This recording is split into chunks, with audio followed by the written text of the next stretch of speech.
Olá! Vivemos uma pandemia que mata centenas de milhares de pessoas em todo o mundo. Aqui no Brasil, além do novo coronavírus, enfrentamos uma crise política e econômica que tem agitado não só os noticiários, mas a vida de todos.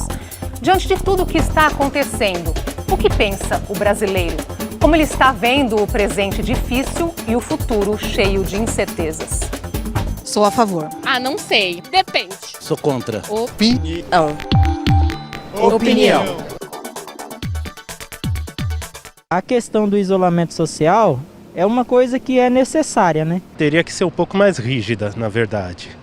Porque todo dia a gente vê casos da pandemia aumentando. Era bom aplicar para pagar, para doer no bolso. Aí o pessoal se conscientizava de ficar em casa. Muita gente hoje precisa trabalhar, né? Precisa trazer a renda para dentro de casa. Eu sou diarista e perdi todas as minhas diárias. Fui mandado embora por causa da pandemia e não está sendo fácil. Preciso pegar um metrô lotado, preciso pegar um ônibus lotado, eu acho que não resolve muita coisa não. O pessoal deveria aceitar melhor isso, não ficar em casa para a gente acabar com tudo isso, senão a gente vai ficar num vai e vem. Para analisar o comportamento do brasileiro em tempos de pandemia, recebemos o cientista político Alberto Carlos Almeida, diretor do Instituto Brasilis, e o jornalista Caio Túlio Costa, um dos fundadores do Torabit, sistema de monitoramento digital. Obrigada por terem nos atendido, por estarem aqui com a gente hoje. Estamos passando por um momento inédito em nossas vidas, nós vimos aí esse termômetro das ruas, as pessoas falando aí qual que é essa percepção. Eu gostaria de começar nossa conversa, como vocês veem o nosso comportamento diante desse momento. Estamos nos comportando bem? Alberto. Olha, toda situação como essa que a gente está vivendo é uma situação típica de ação coletiva, né? Você precisa do exemplo e você faz se os outros também estiverem fazendo. Para mim, eu acho que o mais interessante é o episódio da praia, né? A praia é totalmente vazia, né? Então, se ela está totalmente vazia, por que uma pessoa que mora ali na frente, ela olha para a praia inteiramente vazia, ela diz, bom, eu vou, sozinho porque eu não vou transmitir para ninguém, nem vou pegar de ninguém, então eu vou lá sozinho tomar um banho de mar. Mas se todo mundo pensar assim, a praia vai encher. Então, por isso, é necessária a ação de governos para coordenar essa ação. Sempre vai haver alguém disposto, sempre vai haver um percentual de pessoas dispostas a não realizar uma quarentena, ou não realizar um lockdown, digamos assim, a não ser que haja algum tipo de punição. Por conta deste raciocínio que eu trouxe, o raciocínio que eu trago por uma pessoa que serve para a praia, serve para qualquer coisa. É a falta do pensamento coletivo, não é? Caio. Bom, eu acho o seguinte, quer dizer, olhando os dados sempre, tentando entender essa realidade a partir dos dados que a gente pode analisar. Se você olhar aí a quantidade média de pessoas que estão em casa atendendo ao apelo da quarentena, você vai ver que está algo entre 47%, 48%, próximo de 50%, às vezes até mais que 50%. Ou seja, pelo menos metade dos brasileiros estão atendendo às determinações, aos pedidos das autoridades. Dos outros 50%, você tem um percentual que a gente não tem exatamente quanto é, e aí me faltam dados, que são pessoas que têm a obrigação de trabalhar e de sair porque estão com serviços essenciais, sejam eles médicos, enfermeiros. E aí tem aquele outro percentual que não está cumprindo. Tá? E esse percentual, de fato, está seguindo alguma orientação. E essa orientação é contraditória.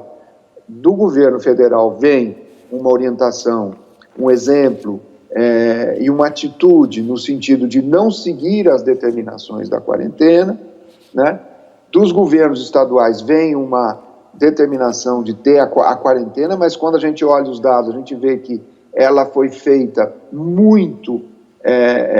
de forma muito leve, nós não tivemos o lockdown. Você olha na Alemanha, olha na Itália, olha na Espanha, e vê na Inglaterra, e vê a necessidade disso, você vê como eles conseguiram reverter a curva de novos casos de maneira muito mais efetiva do que nós.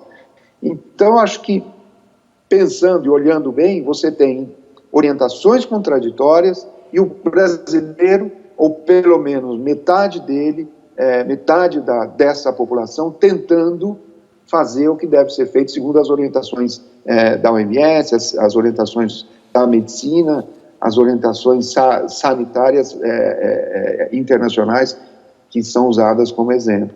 Vou trazer aqui uma pesquisa Datafolha dessa semana que perguntou às pessoas se elas têm mais orgulho do que vergonha ou mais vergonha do que orgulho de ser brasileiro. 67% responderam que tem mais orgulho de ser brasileiro e 29% mais vergonha. Como é que vocês entendem esse sentimento aí de orgulho ou vergonha do ser brasileiro, Roberto? Olha, a primeira vez que o Datafolha fez essa pergunta foi em dezembro de 2016. 2016 foi um ano ruim, foi o ano do impeachment de Dilma, e em dezembro havia uma esperança em função do novo governo. E o percentual foi mais ou menos esse, Andressa, foi 69% tendo orgulho e 28% tendo mais vergonha que orgulho. O pior momento, o Datafolha já fez essa pesquisa 9 vezes, já fez essa pergunta 9 vezes. O pior momento foi em junho de 2017, quando 50% diziam ter mais orgulho que vergonha e 47%, praticamente o mesmo número, mais vergonha. Esse patamar agora não é dos piores, tá? Os piores foram em 2017 e até meados de 2018. Né? No final de 2018 e 2019 foram os melhores por conta da eleição e por conta do novo governo eleito. Agora, são várias pesquisas que estão aí, né, servindo de termômetro para avaliar a percepção do brasileiro, né, diante dessa situação. Uma delas, da Ipsos, perguntou se o país está no rumo certo. 43% dos entrevistados responderam que sim e 57% que não. Nesse sentido, o país parece estar, então, dividido. Qual que é a sua avaliação, Caio? O que pode explicar essa percepção do brasileiro? Eu acho que a grande maioria aí, né, não é a maioria absoluta, não é 70%, mas 57% dizendo que não, que o país não está no rumo certo, é significativo, é bem significativo. Evidentemente que estamos divididos, mas de fato o país não está no rumo certo. O país está enfrentando crise sanitária, crise econômica, crise política. Nós da comunicação enfrentamos uma crise de modelo de negócio da comunicação, né? Informações contraditórias, o desemprego crescendo exponencialmente por conta da crise sanitária, por conta da necessidade de ficar em casa, enfim. Eu acho que até pouco que disseram que o país não está indo bem. E aí eu acho que o número reflete a quantidade de informação que as pessoas têm sobre o rumo que o país está tomando. E é um rumo muito preocupante. Por exemplo, falar nesse rumo preocupante, o que leva algumas pessoas a defenderem a intervenção militar? O que justifica isso, Alberto? Olha, isso daí existe, toda a sociedade é plural, o Brasil é uma sociedade plural, existe um pilar da sociedade, um segmento da sociedade que sempre existiu e sempre vai existir, que tem como fundamento moral, o que é o fundamento moral? Algo que move a pessoa para a política, a visão que a sociedade tem que ter hierarquias, essas hierarquias têm que ser seguidas, é necessário autoridade. Então, as Forças Armadas, ou uma eventual intervenção das Forças Armadas, é claro que esse grupo que você mencionou, Andressa, é um grupo minoritário, né? São os mais radicais, os que têm essa visão de uma maneira mais radical, né? E esse grupo tem muito isso, quer dizer, eles acham que o mundo tem que ser regido por uma autoridade, que a visão deles é que essa autoridade tem que ser seguida, tem que ser respeitada, e qualquer um que seja um recalcitrante tem que ser punido. Esse tipo de valoração moral existe em toda a sociedade. As sociedades são plurais. E do lado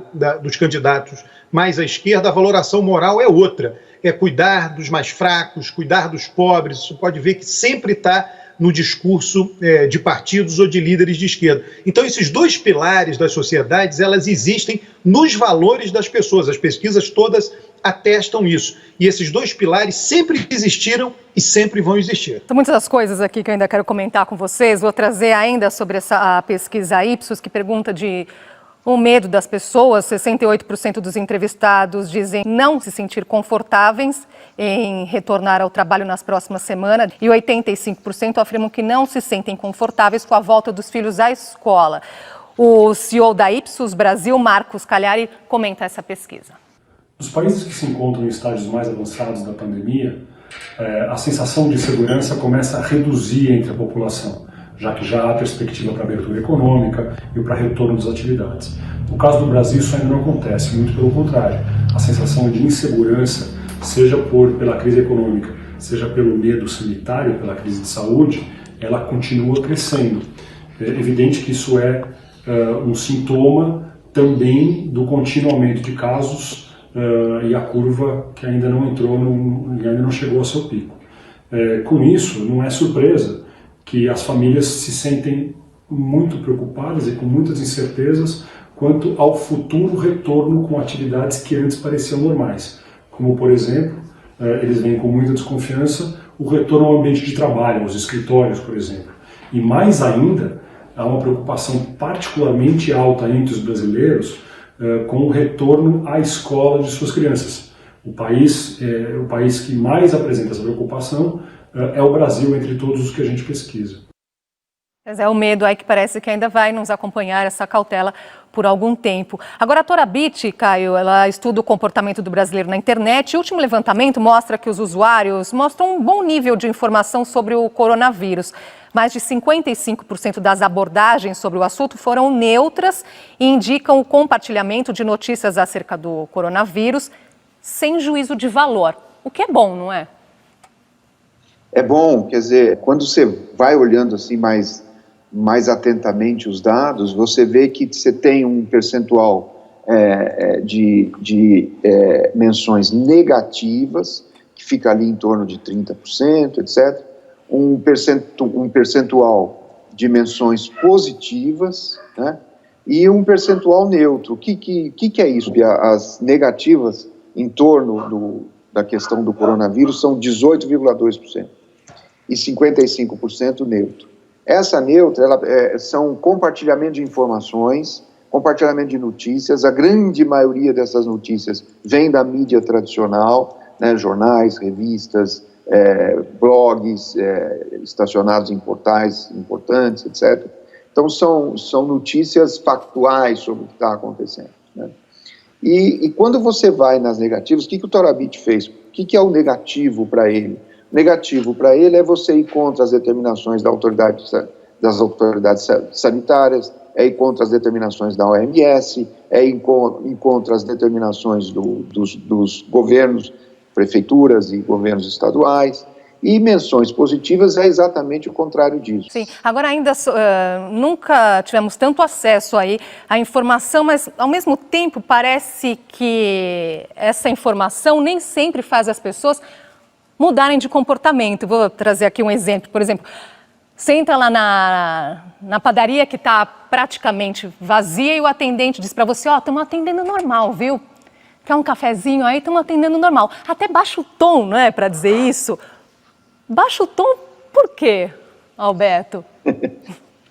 Não, porque é aquilo que eu falei da ação coletiva, né? A pessoa está desrespeitando uma ação coletiva. Ela sabe disso, então tem alguns limites. Quanto maior a repressão, mais fácil torna para as pessoas cumprir essa ação coletiva. Você viu, Andressa, isso não é só algo do Brasil, né? Chegam imagens aqui, não são de todos os países, né? Quando na Califórnia houve um pequeno relaxamento, as praias lotaram completamente. Então isso é generalizado. Então muita gente está sempre propensa a não cumprir isso. É um sentimento de impunidade, então, que é aliado desse comportamento também, não é?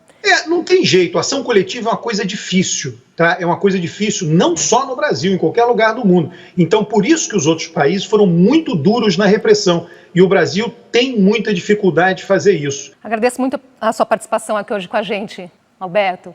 Até uma próxima oportunidade. Muito obrigado pelo convite, hein?